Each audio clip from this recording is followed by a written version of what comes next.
Okay, let's finish up this endocrine system, shall we?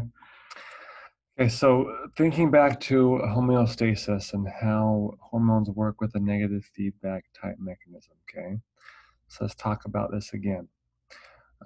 We looked at this in the skeletal system with blood calcium levels. Okay, so let's say that there is rising blood calcium. Okay, and our that's kind of the stimulus or what is noticed. Okay, so those normal calcium levels are now off balance. Okay, there's an imbalance. Okay, that's going to cause the thyroid gland to be stimulated, which will then release the hormone calcitonin.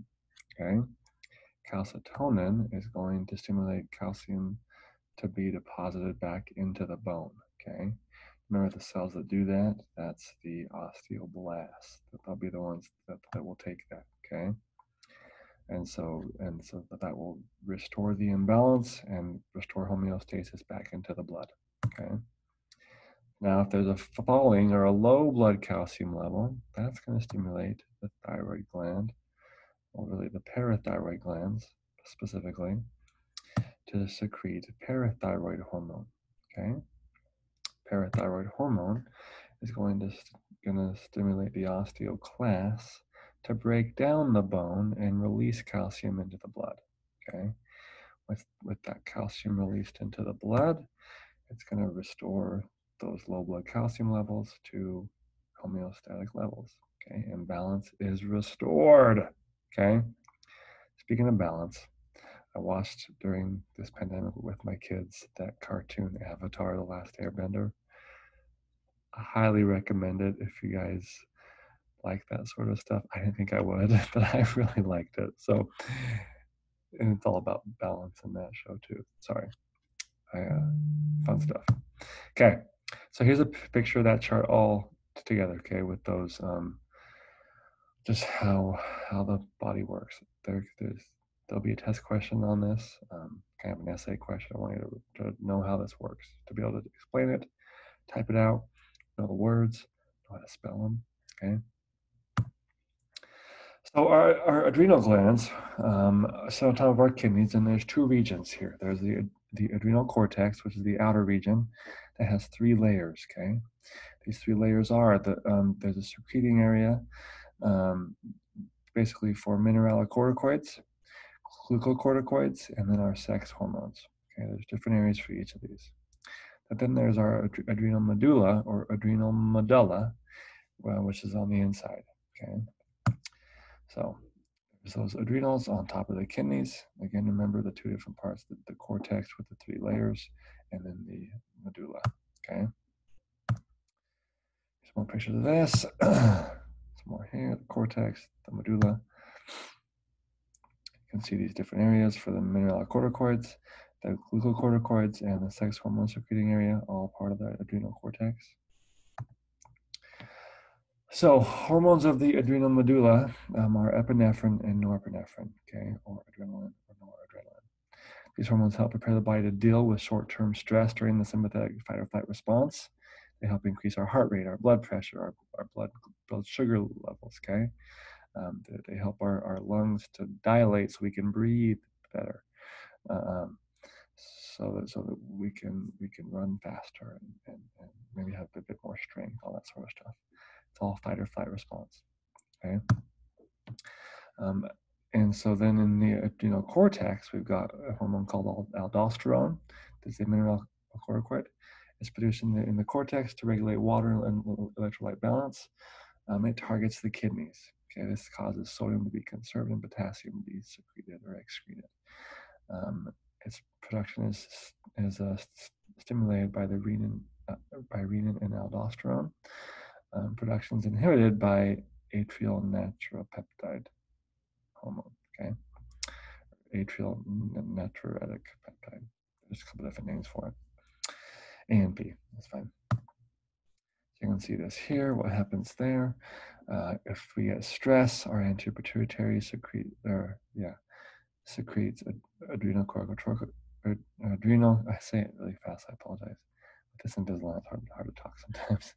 Adrenal corticotropic hormone, that's going to cause the cortex of the adrenal gland to secrete mineralocorticoids such as norepinephrine, epinephrine. Okay, these are going to have various effects.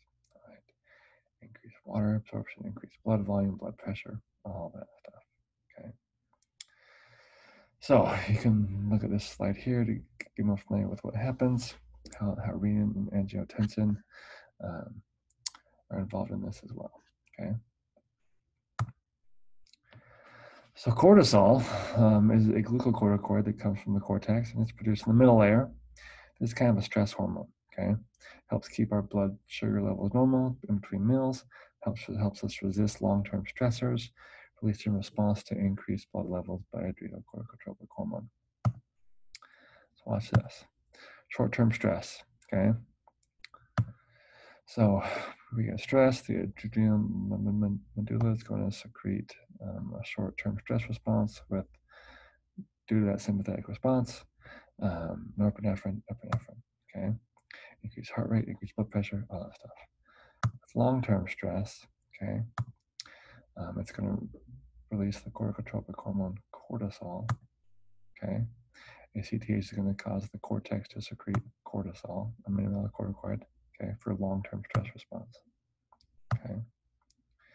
Going to help with retention of sodium and water by kidneys, increase blood volume and blood pressure, okay? And it'll have these effects too for the glucocorticoids. Proteins and fats convert to glucose, broken down for energy, increased blood sugar, suppression of the immune system. Okay, when we're stressed, our immune system gets suppressed. So it's important that when we are stressed, if we have anxiety, we take care of it. We do what we can to lower our stress levels. We talk to a therapist when necessary. We take medication if necessary. We do things that help us to be calm, to be positive. Okay, there's so much research on all this. Okay, happy to talk more if any of you guys want to. We face lots of stress, and we've been in a pandemic. It's very stressful. It's very scary. This is actually one of the reasons why there is a Christmas wreath behind me in my office. I want to do a Christmas in July because people are stressed, and when we're stressed, we freak out and we're sick and miserable. And I get cheered up around the holidays, and so we're doing a toy drive, and I put up the Christmas tree, put up Christmas lights, because it just kind of helps lower stress, at least when I come to my office. So anyway, yeah, that's that. Okay, so you can see these two pictures side by side and how they're kind of similar and whatnot, all right? So our sex hormones also come from the adrenal cortex, okay? These come from the inner layer, okay? Small amounts come, androgens are male sex hormones, and then estrogens are female sex hormones, okay? So a couple disorders that involve our adrenal gland, okay, and these different hormones. Addison's disease is a hyposecretion or not enough secretion of all the adrenal cortex hormones, okay? Symptoms when you have Addison's disease: bronze skin tone, weak muscles, fatigue and burnout, very easily infection, okay? There's also hyperaldosteronism, which is too much aldosterone. And this is often because of an adrenocorticotropic hormone releasing tumor. Okay, people can develop a tumor that secretes aldosterone, causes excess water and sodium to be retained, leading to high blood pressure and edema or swelling. Okay, JFK had Addison's disease. Okay, he was one of the most famous people that had that.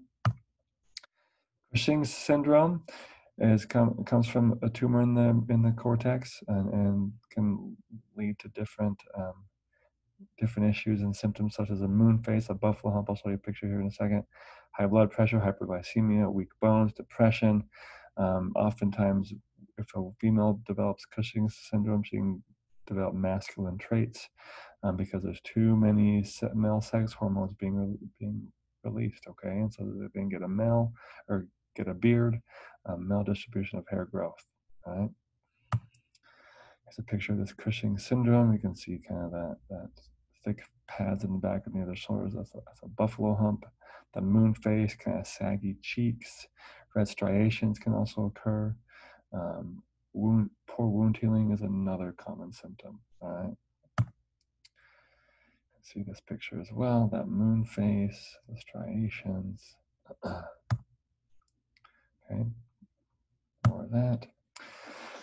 So our pancreas has both endocrine and exocrine functions. It's called a mixed gland. The pancreatic islets are what produce the hormones, okay, such as insulin and glucagon, okay. Insulin is what allows glucose to enter our cell. If any of you in the class has diabetes, type 1 or type 2, insulin is very important for type 1 diabetics, okay.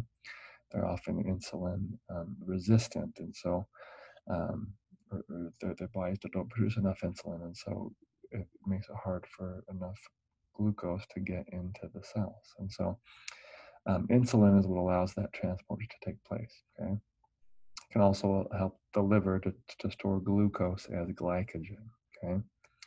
Insulin's made by the beta cells of the pancreas, okay, that's going to be a test question. Insulin's made by the beta cells. Glucagon is the hormone that will stimulate the liver to break down glycogen into glucose, okay? Again, glycogen is the stored form of glucose or sugar, and glucagon is made by alpha cells of the pancreas. Okay, so glucagon made by alpha cells of the pancreas, insulin made by beta cells of the pancreas. Both of these hormones kind of work antagonistically to each other to help maintain blood sugar homeostasis and balance, okay? They help, again, through negative feedback to get the body back to a set point to have enough blood sugar in our system. People with diabetes have to take insulin through shots, through other means, so that their bodies can store sugar and store glucose as it needs to. All right. Here's a picture of the pancreas. Right there. Again, those beta cells, okay, the alpha cells know which one is which and what they secrete, okay. So let's look at this again with now pancreas, how the pancreas does homeostasis. So there's an imbalance between blood glucose levels or blood sugar, okay, so too high, okay. Rising blood glucose will stimulate, it will stimulate the insulin secreting cells of the pancreas to release insulin into the blood, okay. And now that will allow glucose to be uptaked from the blood. It's enhanced, and then that will cause the liver to take that glucose and store it as glycogen. Okay, so it will take the high levels of glucose in the blood and store it as glycogen. Okay, that will cause the blood glucose levels to decline back to set point, which is the stimulus for insulin release to stop and diminish. Okay. On the contrary, if there is too little of blood sugar, okay, there's not enough, okay, like if a diabetic they fast or they skip a meal in accident, they're going to have low blood sugar levels. That will cause the glucagon releasing cells of the pancreas to activate to release glucagon into the blood, targeting the liver. So the liver will break down glycogen stores, release glucose into the blood. Okay, so glycogen gets broken down into sugar or into glucose. That will cause the blood sugar or blood glucose levels to rise, returning back to normal or back to set point. Once they're back to set point, that will be the stimulus to stop glucagon release. All right. Again, you can see this, how it all works. I do want you to know how this process works. It's kind of cool. Our pineal gland, okay, is on the third ventricle of our brain, all right? This secretes the hormone melatonin, okay? This helps our body's sleep-wake cycles, helps our circadian rhythm. This is believed to coordinate the hormones of fertility in humans as well, okay? But mainly I want you to know it does the body's sleep and wake cycles. So there's that pineal gland, it secretes melatonin. The thymus is posterior to our sternum, okay? It's the biggest in infants and children, okay? You can't really see it in adults. This produces the hormone thymosin. The thymus gland secretes thymosin, which helps to mature white blood cells. It's important as we're developing once we're kids for our immune system that is important in development. Right? It's that thymus. Our gonads produce eggs. The ovaries in females. Okay, so gonads refers to ovaries and testes. In females, their ovaries produce eggs. These produce two steroid hormones, estrogen and progesterone. Okay, In males, that their gonads are the testes or the testicles that produce sperm and androgens such as testosterone. Okay, let's see this. We're going to have a whole unit on the reproductive system and learn more about all these in detail. Estrogens are going to help to develop secondary female characteristics and help mature female reproductive organs. With progesterone, they stimulate, estrogens also help to promote breast development and regulate menstrual cycles. Okay, oftentimes these hormones are prescribed for females who have off cycles or kind of random or odd cycles that aren't as routine as they should be. Hormone therapy can really help. Progesterone acts to bring out the menstrual cycle, helps in implantation of the embryo in the uterus, helps to prepare the breast for lactation as well. Okay. Progesterone is often prescribed in different fertility treatments.